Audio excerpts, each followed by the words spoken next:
श्रीमद् भगवद गीता अध्याय 3 कर्म योग। अर्जुन ने कहा, हे जनार्दन, यदि आपको बुद्धि योग कर्म से श्रेष्ठ लगता है तो फिर हे केशव, आप मुझे इस घोर कर्म में क्यों लगाते हैं? आपके वचनों से मेरी बुद्धि भ्रमित हो रही है, इसलिए कृपया एक ही बात निश्चित रूप से कहिए जिससे मैं कल्याण प्राप्त कर सकूं। भगवान श्री कृष्ण ने कहा, हे निष्पाप, मैंने पहले कहा था कि इस संसार में दो प्रकार की निष्ठाएं हैं, सांख्य योगियों के लिए ज्ञान योग और कर्म योगियों के लिए कर्म योग। मनुष्य केवल कर्म का आरंभ न करने से मुक्ति नहीं पाता और केवल संन्यास लेने से भी सिद्धि को प्राप्त नहीं करता। कोई भी मनुष्य क्षण भर भी बिना कर्म किए नहीं रह सकता, क्योंकि सब लोग अपनी प्रकृति से उत्पन्न गुणों के वश होकर कर्म करने के लिए बाध्य हैं। जो व्यक्ति कर्मेंद्रियों को बाह्य रूप से रोक कर बैठा है परंतु मन से विषयों का चिंतन करता है, वो मोहग्रस्त है और उसे ढोंगी कहा जाता है।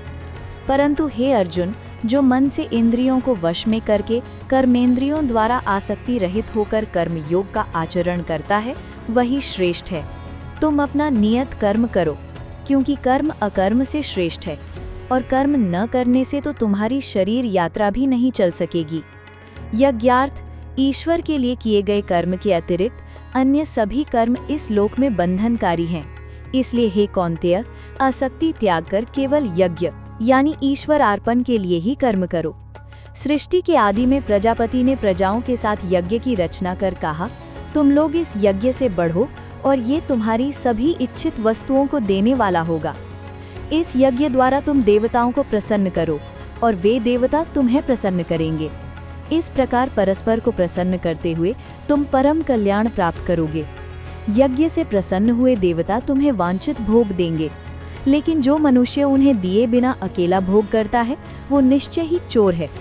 यज्ञ से शुद्ध हुई वस्तु को खाने वाले संत जन सब पापों से मुक्त हो जाते हैं, परंतु जो लोग केवल अपने लिए पकाते हैं वो पाप ही भोगते हैं। सभी प्राणी अन्न से उत्पन्न होते हैं, अन्न वर्षा से उत्पन्न होता है, वर्षा यज्ञ से होती है और यज्ञ कर्म से उत्पन्न होता है। तुम जान लो कि कर्म वेद से उत्पन्न है और वेद अविनाशी परमात्मा से। इसलिए सर्वव्यापक ब्रह्म नित्य ही यज्ञ में प्रतिष्ठित है। हे पार्थ, जो इस प्रकार प्रवर्तित लोक चक्र का अनुवर्तन नहीं करता, वो पापमय जीवन बिताने वाला इंद्रियों के सुख में लिप्त मनुष्य व्यर्थ ही जीता है। परंतु जो मनुष्य आत्मा में ही रति रखने वाला, आत्मा में ही तृप्त और आत्मा में ही संतुष्ट है, उसके लिए कोई कर्तव्य शेष नहीं रहता।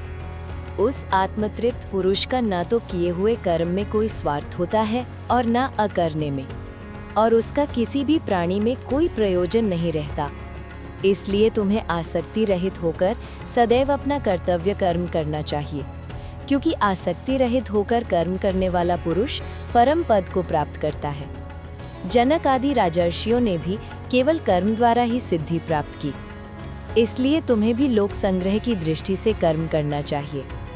श्रेष्ठ पुरुष जो आचरण करता है, अन्य लोग भी वैसा ही करते हैं, और वह जो आचरण प्रमाण रूप में करता है, समस्त लोग उसी का अनुसरण करते हैं।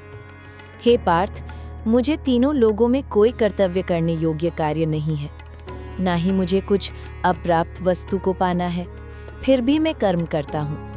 क्योंकि यदि मैं कभी भी उत्साहपूर्वक कर्म ना करूं, तो हे पार्थ, सब मनुष्य हर प्रकार से मेरे मार्ग का ही अनुसरण करेंगे।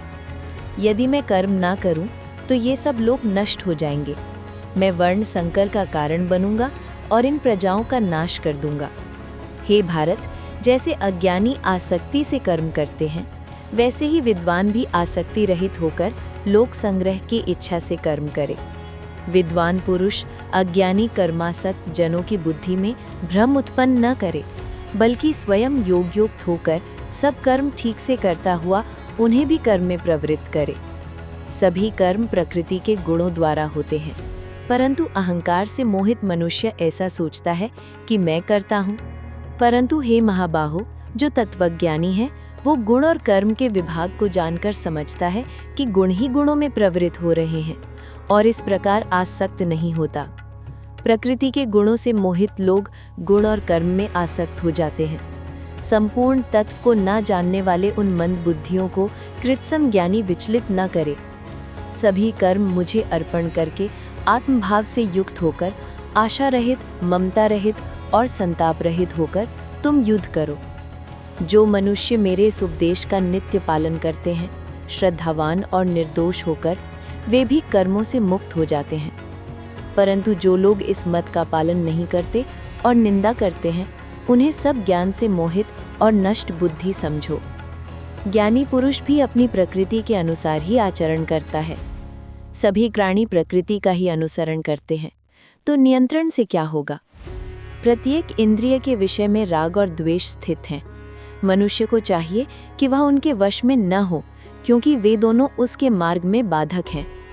अपने धर्म का पालन करना, चाहे वह गुणहीन हो, दूसरों के धर्म का अच्छे से पालन करने से श्रेष्ठ है। अपने धर्म में मरना कल्याणकारी है, पर धर्म भय देने वाला है। अर्जुन ने कहा, हे कृष्ण, मनुष्य अनिच्छा होते हुए भी किसके प्रेरित होकर पाप करता है, मानो बलपूर्वक खींचा जा रहा हो।